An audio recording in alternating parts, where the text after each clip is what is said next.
Hello and welcome to the Wright Know Your Money podcast. I'm Ashley Smith. And I'm Tom Richards. On the Know Your Money podcast, we talk everything finance, from financial planning tips to how what's going on in the world around you affects the money in your wallet and, most importantly, your financial future. If this podcast helps you, please like and subscribe so we can help as many people as possible moving forwards. In today's episode, we're going to be looking at why many business owners fail to plan their own retirement or exit from their business.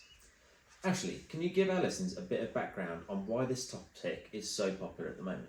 Of course. So at Wright, we work with a whole range of different clients, from businesses themselves to private clients. Some of those private clients will also be business owners, so they get sort of crossover into both of those planning areas. Company directors and business owners are often making plans. They will do forecasts for the business, they'll do cash flow forecasts, SWOT analysis, plans and for renewals and refurbishment. It's something that they are always undertaking.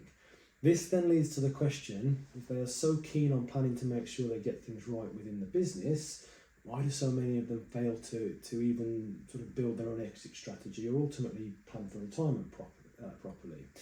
In our experience, many company directors and business owners are just so wrapped up in the running of their business that they often forget their own financial planning.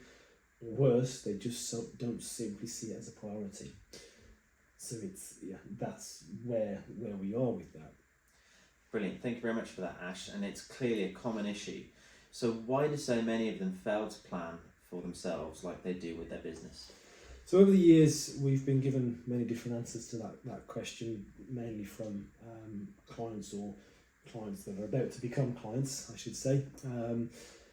If you listen to this as a business owner and you haven't yet started your financial planning, hopefully some of these sound like you, and if they do, please get in touch and we can help you plan your exit strategy and your longer term retirement goals as well. So the first one that we hear quite often is, I haven't got time. So it's a very common response to personal financial planning, especially from business owners. We understand that running your own business is incredibly difficult, it's incredibly time consuming. However, planning your exit strategy and retirement is one of the most important jobs you will ever do. You put in all of this time and effort into developing, building, growing your business. Surely at some point you want to be rewarded for that by stepping back, walking away, selling, whatever it is, and actually reap the benefits of everything that you've sown. The second reason that we often hear is, I'm too young, or it's too early, or I'm too old, it's too late, I should have started X amount of years ago. Our view is it's never too early to start. Now, we've done a whole podcast on compound interest, so I'm not going to go into the full sort of depth of that here, but it is worth sort of reminding you how compound interest can really impact your financial position as you age. So all compound interest really is when you start saving towards any goal, doesn't have to be retirement. When you put money in, let's say you put £100 in and that earns 1%, it's now £101. Compounding interest, the next time it earns 1%, it earns 1% on the 101, not on the £100. So it's called compounding because you keep adding interest to the interest.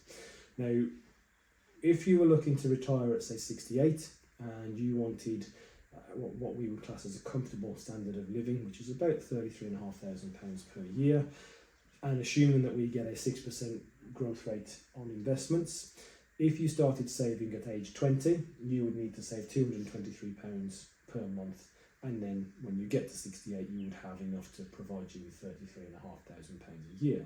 If you wait until 30, instead of it being 223, you now need to start saving 361.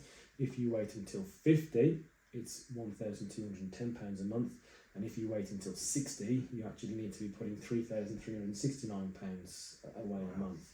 So is it too early? No, it's never too early. It will be a much smaller amount that you need to pay in. Is it too late? Well, if you're 50, £1,200 a month is certainly a lot less than the £3,300 you're going to have to put in just 10 years later. So even if you're approaching sort of the age that you want to retire or the age you want to sell your business or step back, it's never too early. Number 4, I suppose on the links back into that, is we often also get told by a lot of business owners that I'm never going to finish working, so actually this compounded is relevant to me because I'm never going to retire, I'm always going to have my business, I'm always going to have an income. that does seem to be quite a trend. We hear that one all the time. And yes, whilst it's great that we all want to live forever and we all want to be fit and healthy and be able to work, unfortunately, we do see clients as they get older, their health isn't what it used to be. They perhaps aren't able to go to work as much as they would want to. They're not able to. Certainly if their job is more physical or their business has more physical demands on them. May not necessarily always be their health either. They may have a family member whose health deteriorates and they may look and see, I don't want to spend all my time in the business, I want to spend more time with that family member.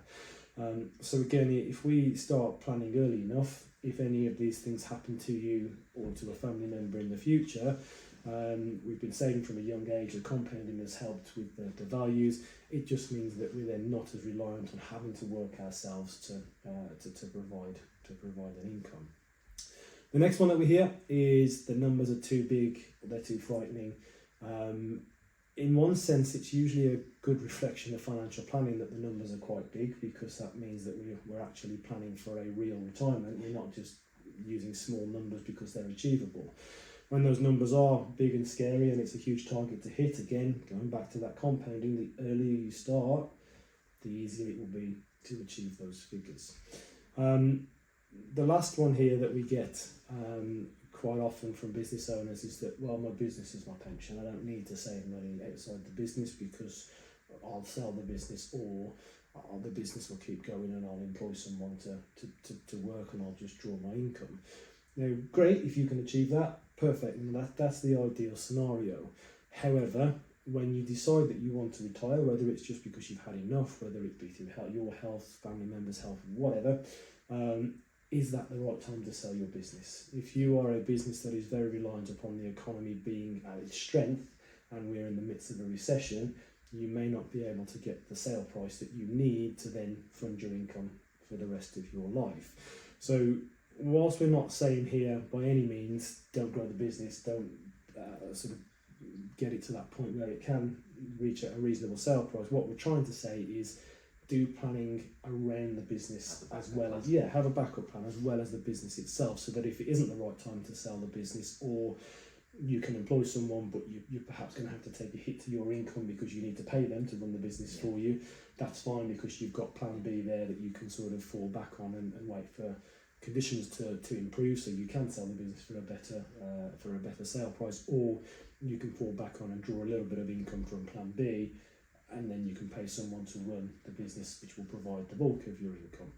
Let's also not forget as well, with businesses, when you've got your own business, there are lots of lovely tax efficient ways to get money out of the business, such as pension contributions, where if you make a contribution to your pension, you don't have to pay corporation tax on the amount that you've paid into the pension. So it can be a very good way of remunerating and paying yourself from the business, or paying your future self from the business.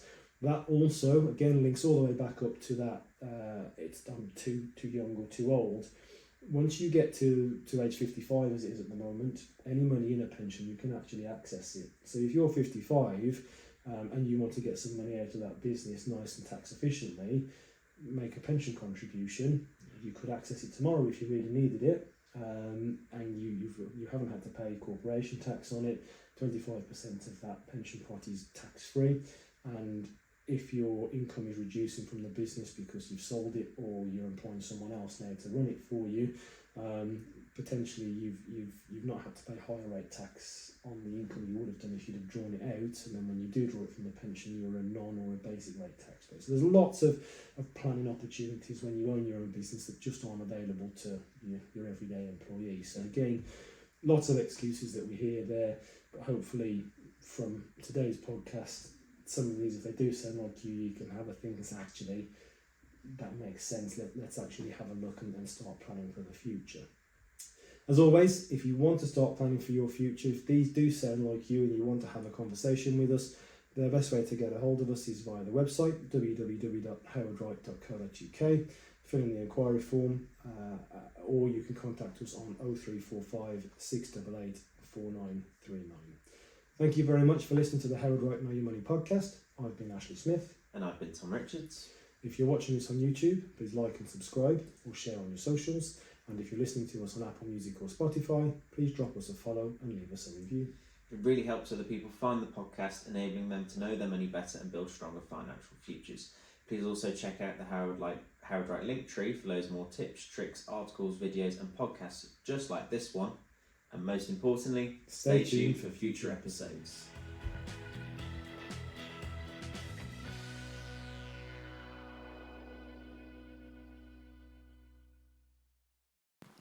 This recording contains information from sources believed to be reliable, but no guarantee, warranty or representation express or implied is given to its accuracy.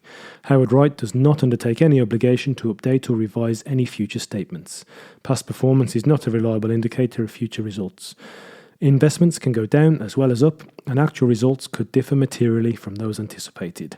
This recording is for the information purposes only and has no regard to the specific investment objectives or financial situation of any individual.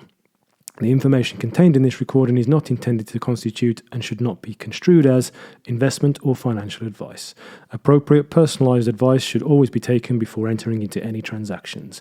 No responsibility can be accepted for any loss arising from action taken or refrain from being taken based on this publication. Howard Wright is authorised and regulated by the Financial Conduct Authority.